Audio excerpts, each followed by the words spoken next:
Muy buenas, cracks. Hoy, como podéis ver, vengo preparado de Dragon Ball. Porque nos vamos a convertir en auténticos Super Saiyans.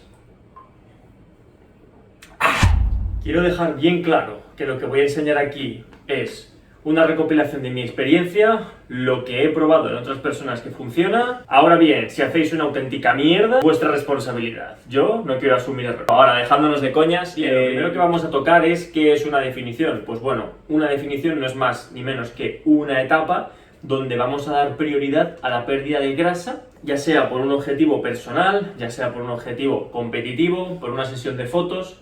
Entonces, bueno, si queréis que más adelante lo enfoque hacia una etapa competitiva, dejadmelo en los comentarios, ya que las pautas serán un poquito más extensas y merece la pena hacer un vídeo aparte. Bien, ¿cuánto tiempo ha de durar esta fase? Bueno, dependiendo del porcentaje de grasa que queramos alcanzar, pues bueno, podríamos estar hablando entre 3 y 5 meses, ¿de acuerdo? Para un porcentaje de grasa entre un 10, un 12% para hombres y entre un 15 a 18% para mujeres.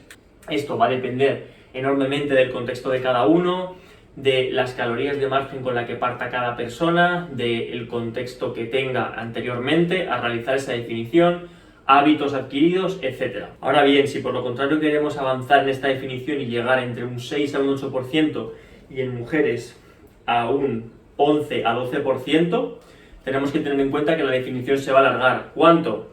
Nos puede conllevar unos 6 a 8 meses en total. ¿Por qué tanto tiempo? Pues bueno, porque si no utilizamos sustancias anabolizantes o sustancias que impidan perder masa muscular en el camino, tenemos que darle mucho tiempo al cuerpo para que esto se produzca de una forma bastante paulatina y que no se dé esa pérdida de masa muscular. En este punto es muy importante recalcar que debemos guiarnos por un calendario. ¿Por qué? Pues porque tendremos margen para ciertos contratiempos que puedan surgir. Bien, en esta guía vamos a tocar cosas que muy probablemente hayáis oído ya, pero yo os quiero dar mi punto de vista y cómo lo veo yo, cómo os recomendaría que la hicierais.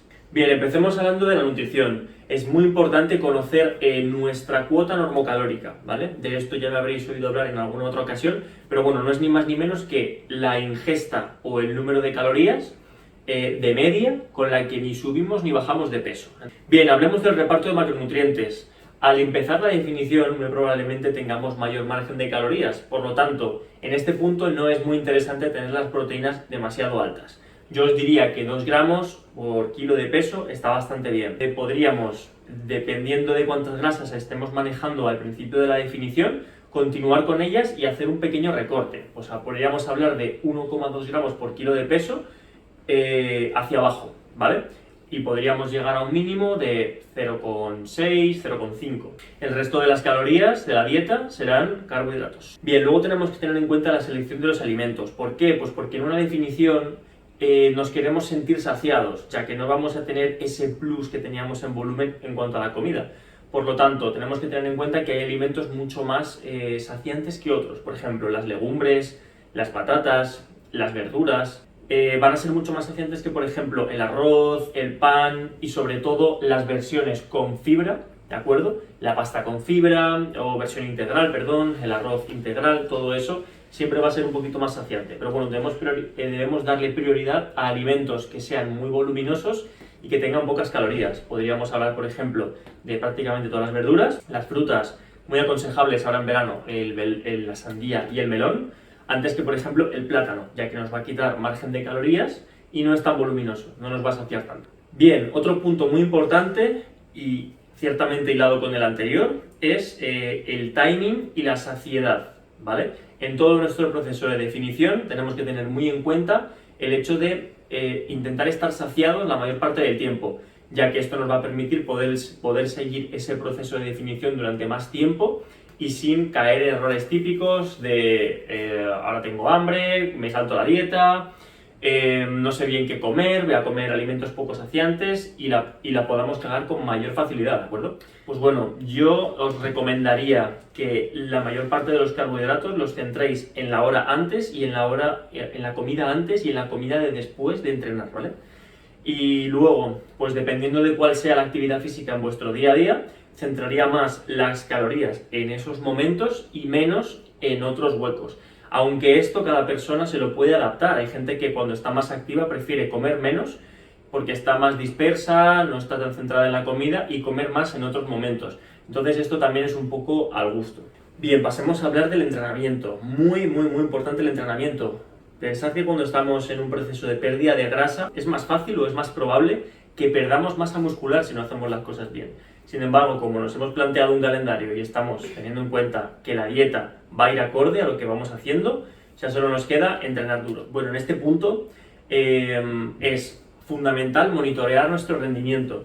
¿Cómo monitoreamos nuestro rendimiento? Pues bueno, yo siempre digo lo mismo. Es bueno tener unos ejercicios multiarticulares donde podamos ejercer gran cantidad de fuerza y de esa manera podamos tener mayor control sobre el peso que movemos.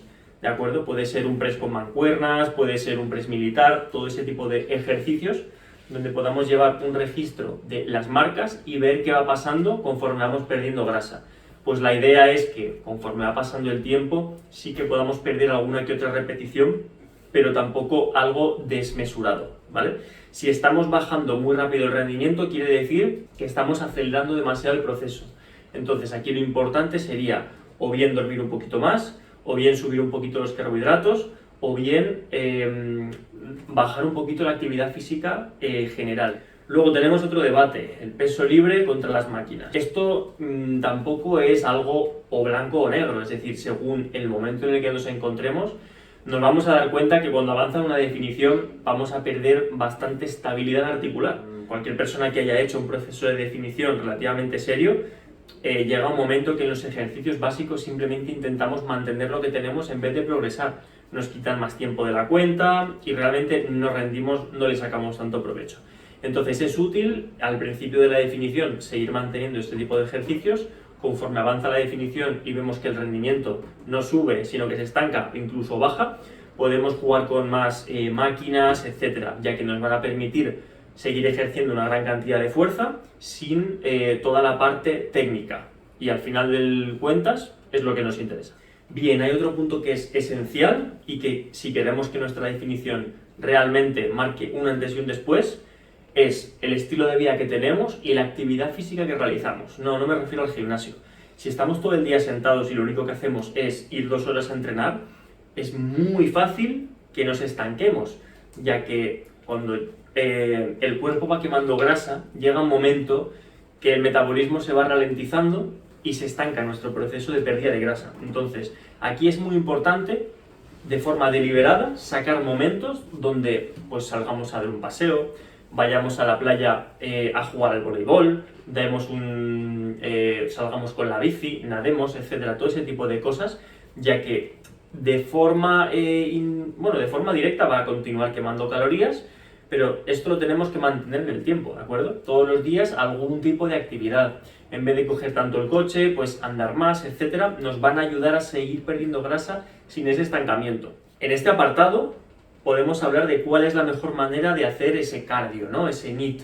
Bien, yo siempre recomiendo actividades que sean de bajo impacto, de baja intensidad, ya que no van a afectar a nuestro rendimiento entrenando, que al final es lo que nos importa para mantener esa masa muscular, y tiene que ser algo sostenible, con lo cual si realizamos demasiada intensidad en el cardio, corremos el riesgo, pues 1, de perder masa muscular y 2, de que no sea tan sostenible. Bien, ¿cuánto cardio hacer? Pues a ver, yo siempre digo el mínimo posible.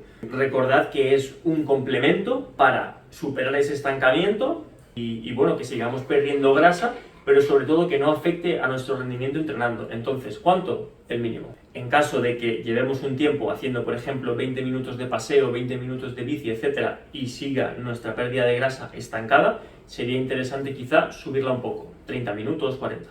Bien, hablemos del descanso, otro pilar fundamental.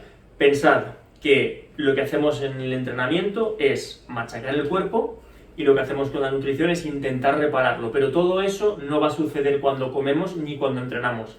Todo eso que queremos que suceda, sucede cuando dormimos. Si nos dedicamos a dormir 4 horas o 5 porque tengo malos hábitos, porque yo no tengo costumbre de dormir 8 horas, porque, Pensad que esto nos va a llevar el triple de tiempo que a una persona que sí que tiene una calidad de descanso adecuada, entre 7-8 horas o más. Bueno, aquí cada uno tendrá el margen de mejora que conozca en sí mismo, pero pensad que estaréis limitando totalmente la capacidad que tenéis de seguir progresando si no dormís adecuadamente. Bien, y llegados a este punto, os estaréis preguntando, vale, ¿cómo puedo medir mi progreso? Bueno, dejad que os diga que si no queréis calentaros la cabeza y habéis llegado hasta este vídeo porque os resultaba curioso cómo puede ser una definición, pero tampoco queréis meteros tan en detalle, que sepáis que aquí tenéis a alguien que es nutricionista y si queréis que se encargue de vuestro proceso personal, solo tenéis que escribirme. Pero bueno, en caso de que os queráis llevar vosotros por vuestra propia cuenta, dejadme que os diga que tenéis esencialmente 3 métodos para evaluar vuestro propio progreso. Bien, por un lado tenemos las fotos. Es una forma muy sencillita de, en las mismas condiciones y en el mismo momento, tener una evolución de qué es lo que está pasando con vuestro proceso.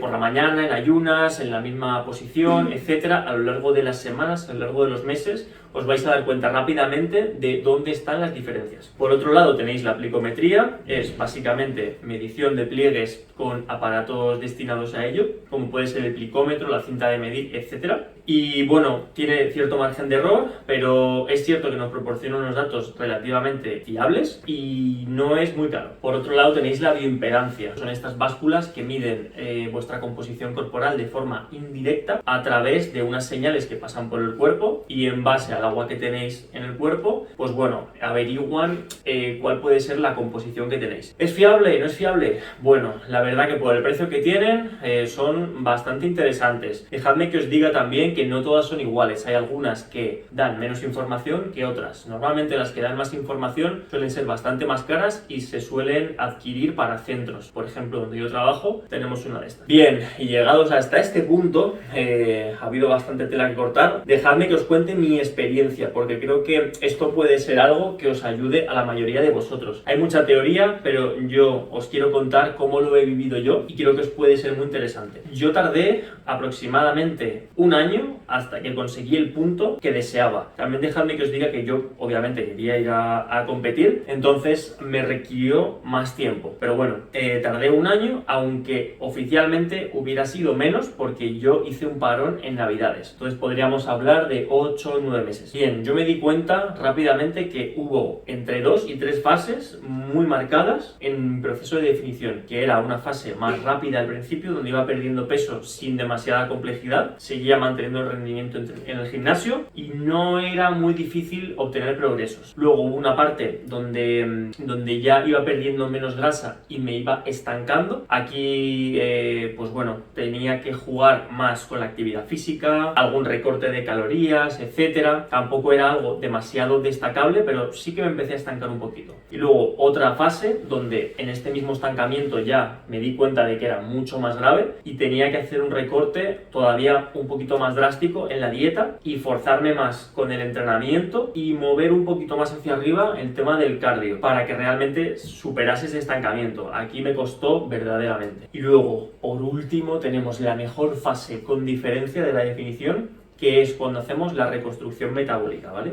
Mucha gente os sonará esto, puede que haya otra que no os suene de nada. No es ni más ni menos que intentar buscar subir las calorías cuando estamos en nuestro menor porcentaje de grasa y de esta forma reavivar un poquito el metabolismo, tener más fuerza a la hora de entrenar y en definitiva rellenar un músculo que gracias a la pérdida de grasa perdemos grasa, pero también se vacían nuestros depósitos de glucógeno en el músculo. Es por eso que nos vemos un poquito flácidos, que nos vemos bien a nivel de pérdida de grasa, pero también nos vemos blandos, en fin, es un poquito complejo. Entonces en este punto pues era todo genial porque me volví a ver más lleno, volví a entrenar duro, las venas estaban ahí, todo eso salió otra vez a la cancha. Pero bueno, dejadme que os diga que esto también es un poco en caso de que queráis competir y vayáis a llevar el cuerpo más al extremo. Y bueno, algunos consejos que os puedo dar que a mí me sirvieron, ¿vale? Para afrontar el tema de la saciedad, de el tener el estómago vacío durante bastante tiempo, etcétera, es el hecho de beber bastante agua. Yo fui incrementando mi ingesta de agua desde los 4 litros hasta los 6-7 litros, relativamente fácil, ¿de acuerdo? Sí que me costó más en invierno por el tema del frío, pero bueno, me ayudaba a llenar el estómago, no estar a lo mejor tanto tiempo pendiente de la comida y también, ¿por qué no?,